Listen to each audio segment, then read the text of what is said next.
میں سے تھے، جبکہ وہ قریشی جو نوجوان ہے جس کو نبی کریم صلی اللہ علیہ وسلم نے حکم دیا کہ تم جاؤ ان کو لے کر جاؤ مکان کی طرف، وہ ساتھ پیدل پیدل چل رہے تھے۔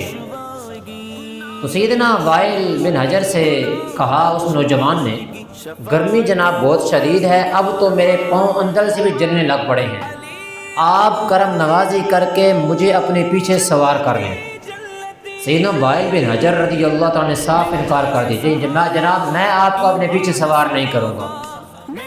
اس قریشی نوجوان نے کہا، کم از کم اپنے جوتے ہی مجھے دے دیں، گرم ریت ہے، تپتے صحرا ہیں، پاؤں اندر سے جل رہا ہے، اتنی تو شفقت کر دیں تاکہ میں گرمی سے بچ سکوں۔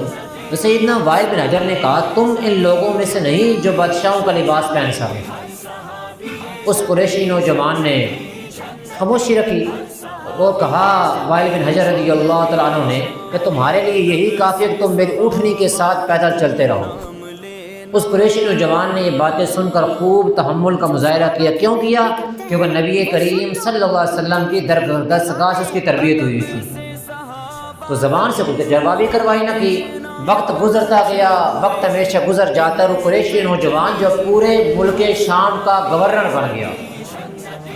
ایک بار سیدنا وائل بن حجر رضی اللہ تعالیٰ عنہ اس قریشی نوجوان کے پاس تشریف لائے جو اب گورنر بن چکا تھا، تو وہ قریشی نوجوان آپ رضی اللہ تعالیٰ عنہ کے ساتھ نہایت ادب و احترام سے پیش آئے، اور ماضی کے اس واقعے کا بدلہ لینے کے بجائے سیدنا وائل بن حجر کو اپنے ساتھ تخت پر بٹھایا اور فرمایا، میرا تخت بہتر ہے اونٹنی کی کوہان، مطلب پرانے واقعے کی طرف اشارہ کر رہے ہیں کہ آپ نے مجھے اونٹنی پر بھی نہیں بیٹھنے دیا، اپنے جوتے بھی نہیں دیے، میرے پاؤں جل رہے تھے، اور آپ کی خدمت کے لیے آقا صلی اللہ علیہ وسلم کے فرمان پر میں جا رہا تھا۔